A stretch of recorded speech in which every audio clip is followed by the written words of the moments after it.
Hello friends, welcome back to my channel Mukesh English. Friends, in this video I'm going to summarize or I'm going to explain the most important poem titled Strange Meeting, composed by a soldier, composed by a poet, that is Wilfred Owen. So let's know about this poet here. Wilfred Owen was an English poet and soldier. He was known as one of the best poets of the World War One, that is the First World War. He was born in Oswestry, Shropshire, and loved poetry from a young age. He was inspired by the writers like John Keats. He joined the army in 1915 and he fought on the Western Front, where he saw the terrible suffering of soldiers. After being injured and treated for shell shock, he met poet Siegfried Sassoon, who encouraged him to write honestly about the reality of war. His poems such as Dulce et Decorum, Anthem of Doomed Youth, and Strange Meeting describe war's horror, sadness, and waste of life. Owen was killed in a battle on November 4, 1918, just 1 week before the war ended. But his work still speaks strongly against the war today. Now, a brief note about the poem.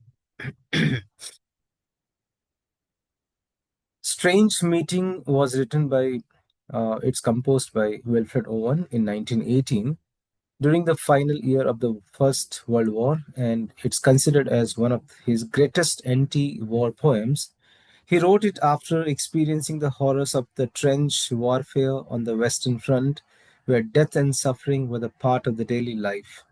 The poem is based on a dreamlike vision in which the speaker, who is a soldier, escapes the battlefield and finds himself in a dark, hell like place where he's going to meet the spirit of a soldier whom he had killed. So, throughout the conversation, Wilfred Owen reveals the shared humanity between enemies and the waste of young lives caused by the war. The title itself suggests an unusual or a very impossible encounter, meeting one's enemy in the afterlife as a friend.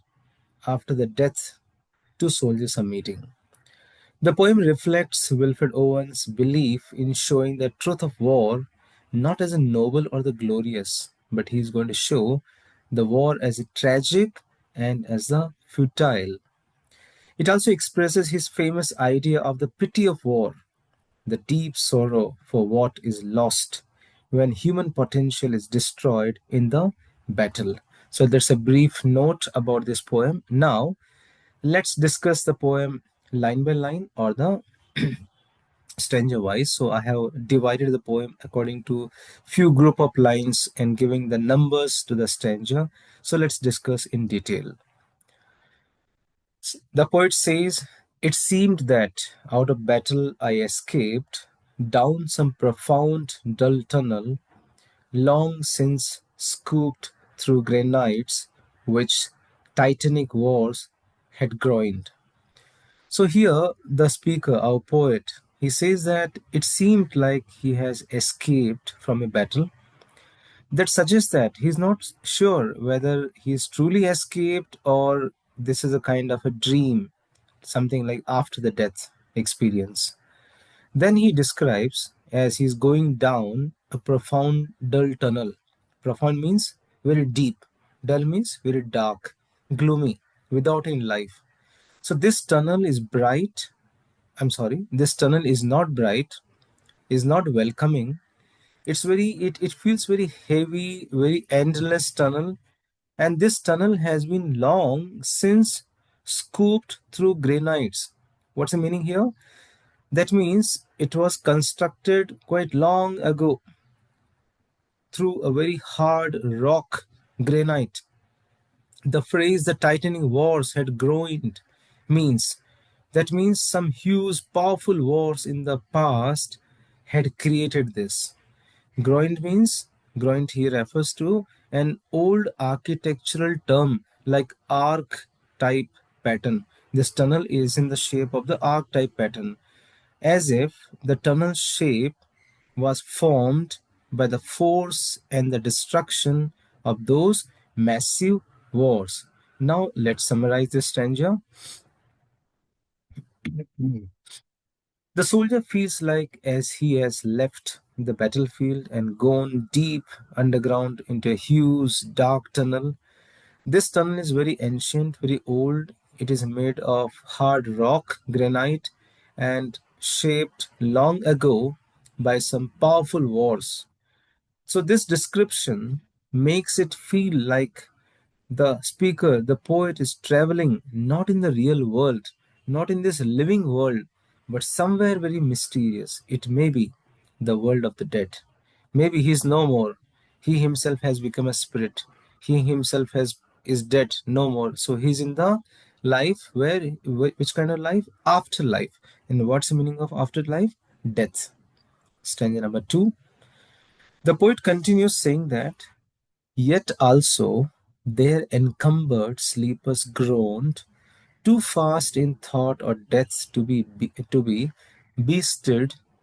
Then, as I probed them, one sprang up and stared with piteous recognition in fixed eyes, lifting distressful hands as if to bless. And by his smile, I knew that sullen hall.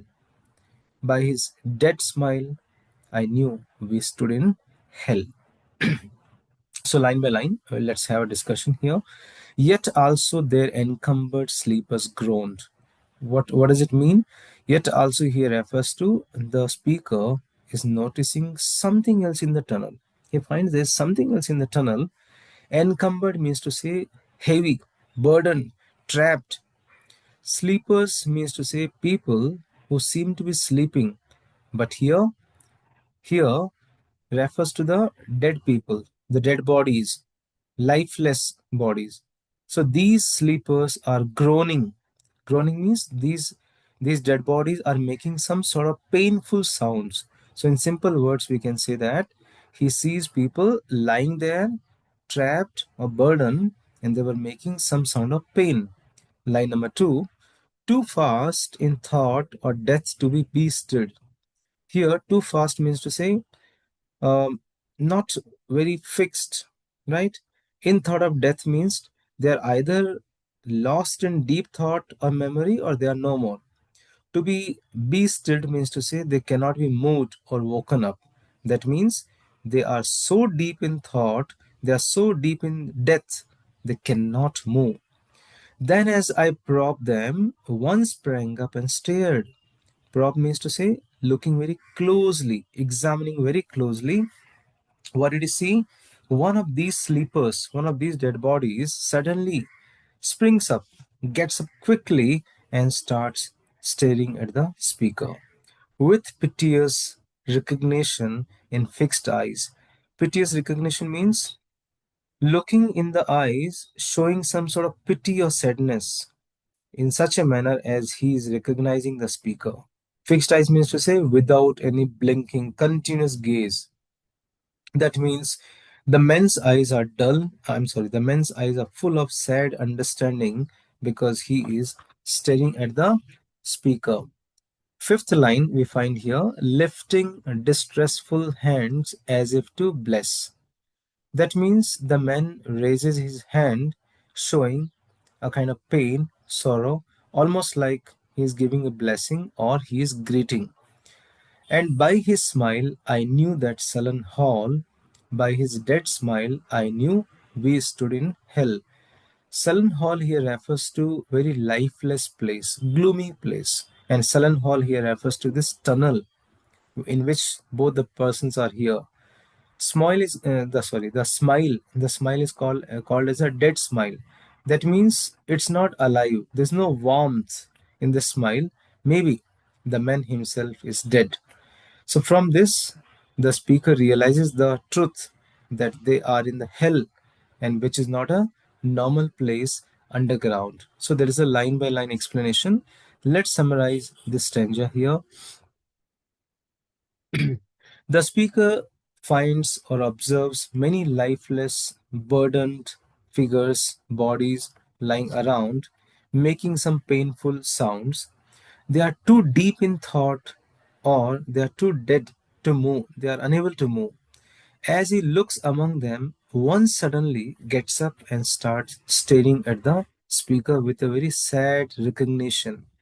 The man lifts his hand in a sorrowful and almost blessing like gesture when he smiles, a lifeless, dead smile.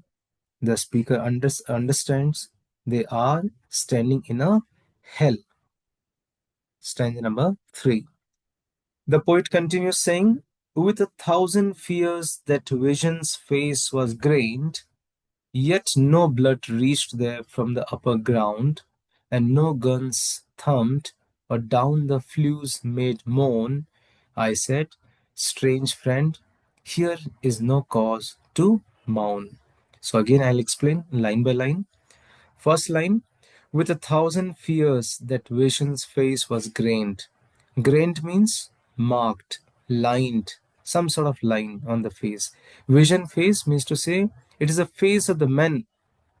It is a face of the man whom the speaker has seen, this strange soldier who has very dead smile. 1,000 fears he refers to. That strange soldier's face is so, it has such kind of signs of fear, suffering, terrible. That means the man's face is marked with many lines and the signs of fears, as if he has lived through countless horrors, as if he has seen a lot of horrors in his life. So the face shows that he is very much afraid. Yet no blood reached there from the upper ground. Upper ground here refers to the living world, the battlefield. No blood reached there means in this place, in this hell, there is no flowing of blood like in the battle. That means although he looks so scared by the fear, but there is no fresh blood here from the battles now. Why? Everybody is dead. When a person dies, you won't get the fresh blood here. And no guns thumped or down the flues made moan. No guns thumped here refers to there is no sound of gunfire. And down the flues here refers to the channels, the passage in the particular tunnels. Made moan here refers to very sorrowful sound. So there is no echo of shells or bullets coming down into this place.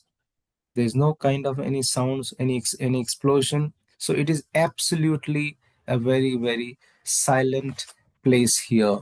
So in the line number 4, we find here the poet says, I said, strange friend, there is no cause to mourn. The speaker calls the strange friend. He calls him as a strange friend. He says they are meeting for the very first time in a very strange situation. And he says to him, there's no reason to mourn here. That means he's suggesting him at least this is a place which is free from the violence of the war. So the speaker tells the man that he should not be sad because this place is far from the horrors of the battlefield. So now let's summarize the stanza number 3. The dead man's face is full of the marks of the fear and suffering, but there is no blood here from the world above.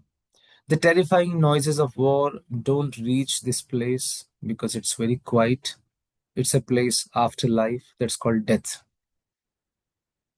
The speaker is trying to comfort this strange friend and he calls him, he greets him, strange friend. He says, my dear friend, there's no reason to be sad here. Don't mourn. You are dead. I'm also dead. Stanza number 4. Now the other soldier, right? The other soldier, how does he reply? That other, none save the undone years, the hopelessness, whatever hope is yours, was my life also. I went hunting wild after the wildest beauty in the world, which lies not calm in eyes or braided hair, but mocks the steady running of the hour, and if it grieves, grieves richlier than here. So he says, but none. That said, the others save the undone hears. He says that the only thing which is worth mourning is here all the time I feel he says I have lost my undone years, my future, I lost my life which I could not live, the hopelessness.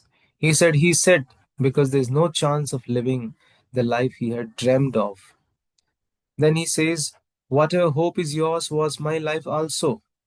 That means he also had the same dreams, same goals as the speaker have. Then he says, I went hunting wild after the wildest beauty in the world. He says that he spent his life chasing after the most beautiful, wonderful, thrilling things in his life. But what happens? Now he is no more and he cannot imagine. Which lies not calm in eyes of braided hair, but mocks the steady running of the hour. He says he was not looking for any ordinary or any calm beauty. He wanted something more intense, something that makes time feel meaningless. And if it grieves, grieves richlier than here. So he says, even the sorrow that comes from a living a full, passionate life is better than the dull sadness of death. So he says that that kind of beauty of passion used to bring sadness, which is still richer, deeper sadness than this kind of place where we are, that was better than this kind of a place here. So let's summarize the stanza number 4. What does the other speaker says here? The other soldier says here.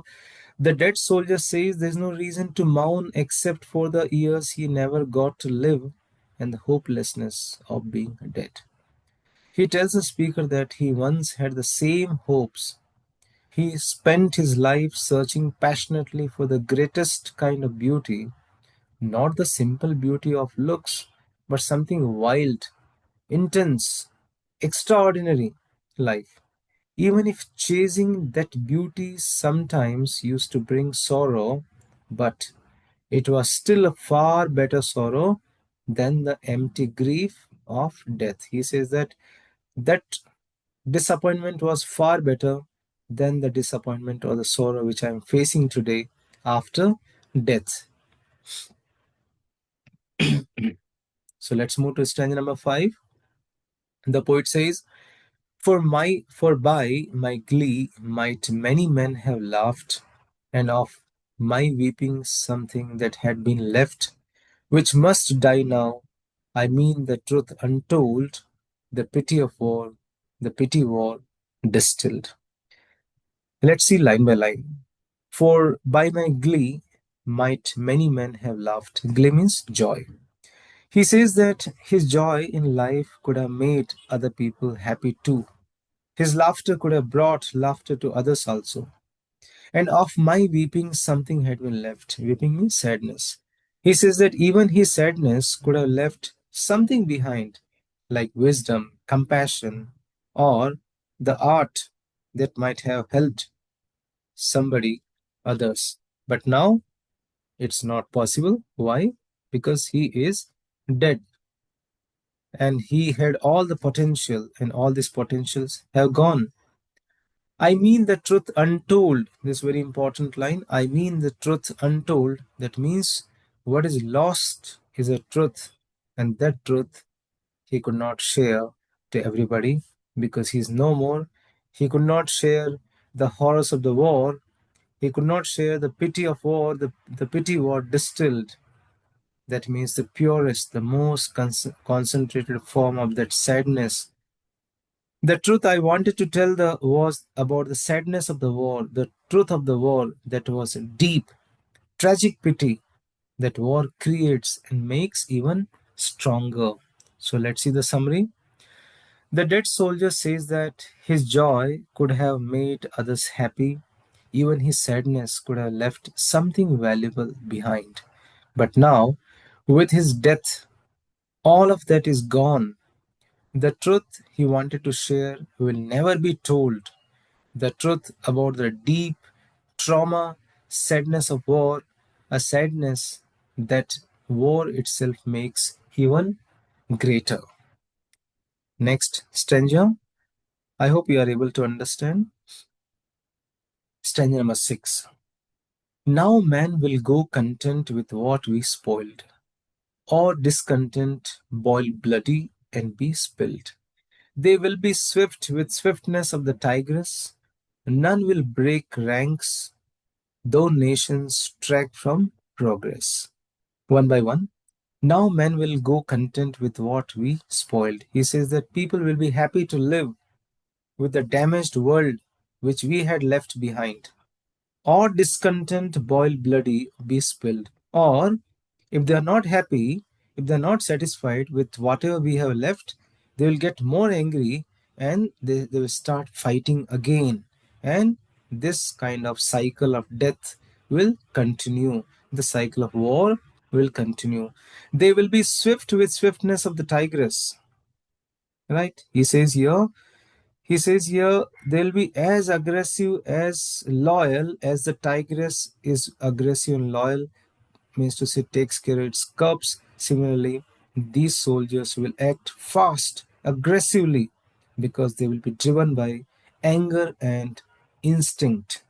They will be driven by anger and instinct. None will break ranks, though nations track from progress. Ranks here refers to the refusing the order. None of them will refuse the orders. He's saying nobody will have the dare to disobey the military discipline, even if the nations are moving away from progress or into the destruction. Even the nations will be facing the destructions due to the war, but none of the soldiers will speak against the war. None of the soldiers will disobey the order of the military. They will continue to wage the war. That's what the poet says here. So, summary of this stanza: the dead soldier says that now, after their generation's destruction, people will either accept the ruined world, or if they are unhappy, they will just start more wars. People will be quick and violent, just like wild animals, tigers. They won't dare to disobey orders, even if it means the countries are going backward instead of forward. Instead of the progress, they'll be going backward, but they will still obey the orders of the military. They will not disobey. Stanza number 7. Courage was mine and I had mystery. Wisdom was mine and I had mastery. To miss the march of this retreating world into vain citadels that are not walled. So courage was mine and I had mastery. The poet says, I was brave and I had a deep, unique way of seeing the world.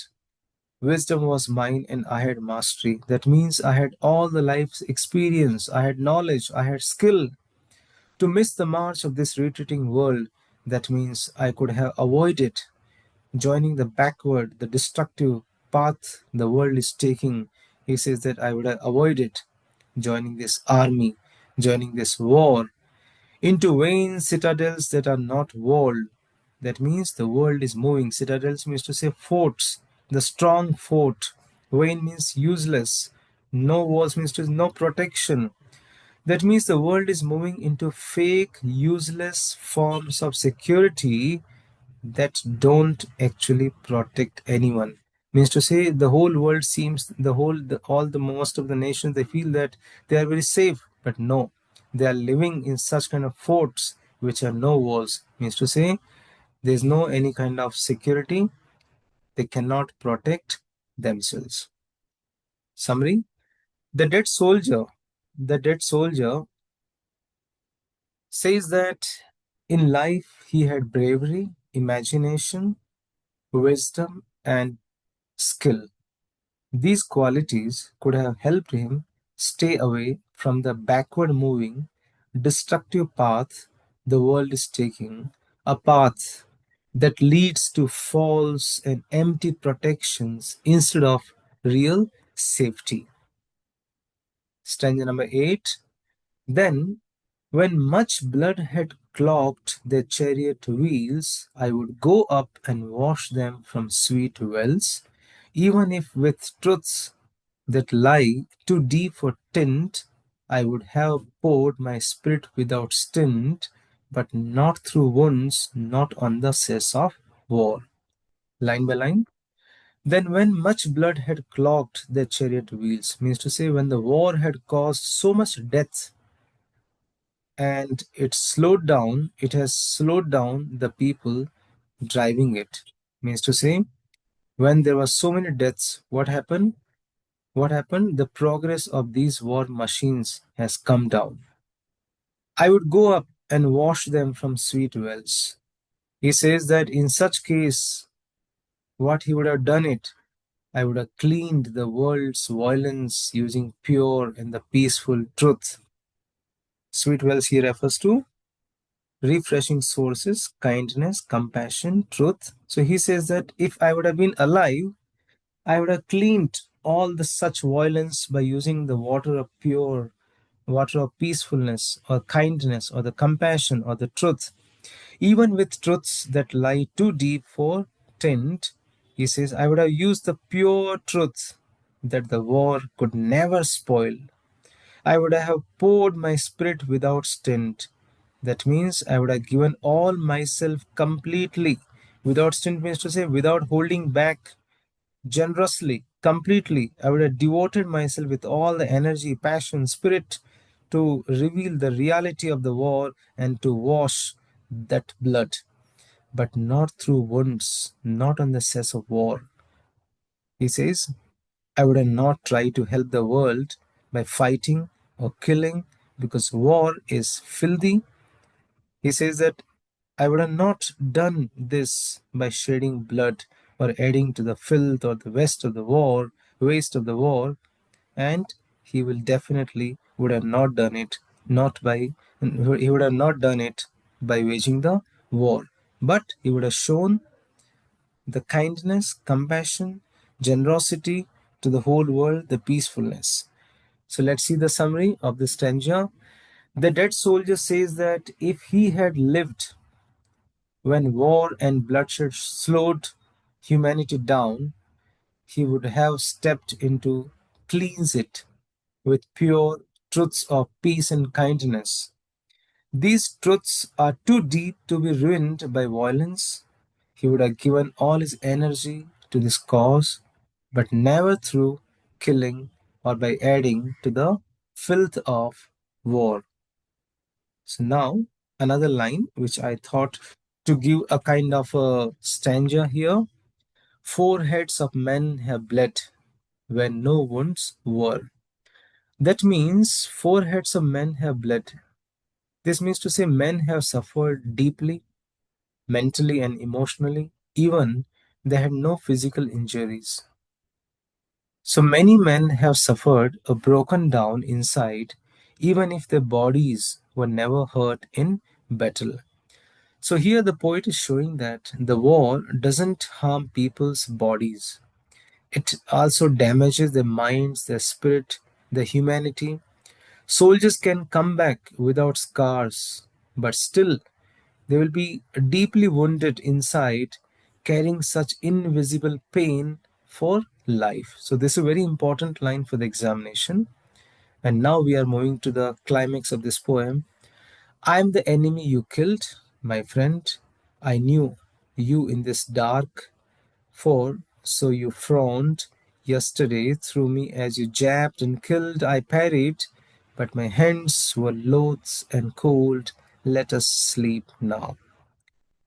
So finally, the strange soldier speaks here to our speaker. He says, I am the enemy you killed, my friend. He says, I am the soldier you killed me, but now I see you as my friend. The strange soldier is addressing our speaker as a friend, though he was killed by our speaker. He says, I knew you in this dark, for so you frowned. He says, I recognized you here because I remember the way you looked, means to say the expression you have shown yesterday through me as you jabbed and killed. Jab means stabbed, attacked.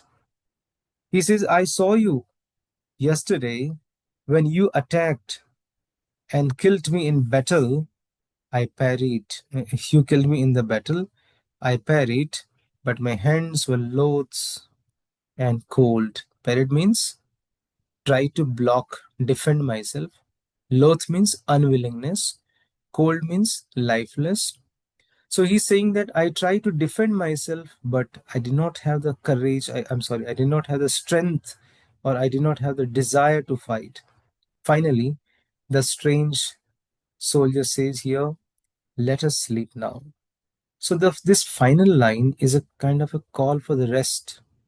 It seems that he's saying the fighting is over, the war is over, the hatred is over. Now, let's finally rest together in peace. So, what's the summary of this stanza? The concluding stanza. The dead man tells the speaker that he is the enemy the speaker killed in the battle. He says that you have killed me in the battle, and here we are in death. So, the strange soldier calls our speaker as a friend. He recognizes the speaker's face from the moment he was attacked. He remembers trying to defend himself, but without the will or the strength to kill. Finally, he says, it's time to sleep, to leave behind the fighting and the rest and peace. So now here you can see that though both the soldiers they fought for their own countries, but after the death, they are friends. They are human beings, and they also too have their own willingness. They also had their own willingness, desire. So this is a conversation between the two dead soldiers, and these two dead soldiers are portraying the horrors of the war, the untold story, the untold truth. So let's conclude the poem saying that Wilfred Owen's poem Strange Meeting imagines a soldier's encounter in the afterlife with an enemy he killed in battle. In this quiet, hell like place, the two dead soldiers speak openly, free from the noise of war. The enemy shares his lost hopes, his love for beauty and truth, and his belief that real change comes through compassion, not violence. He laments the waste of young lives, the endless cycle of war, and the invisible wounds it leaves. In the end, the strange soldier he forgives the speaker and he calls him his friend and he invites him to rest, showing that in death the barriers between enemies disappear. Living, what does it leave? It leaves only and only shared humanity and the tragedy of war that is called pity of war, that's called the untold truth. So, friends, this is how I have tried my best to explain, to summarize the longest, quite difficult poem, Strange Meeting by Wilfred Owen, which talks about the horror of the war. So thank you so much for watching this video. Any questions, any comments, you feel free to type in the chat box or in the particular box so that I also come to know about your comments. And if you like the video, click on the like button. Any questions, you can reach me on this email ID given on the screen. If you have not yet subscribed my channel, please do subscribe. Thank you so much. Stay in tune with Mukesh English.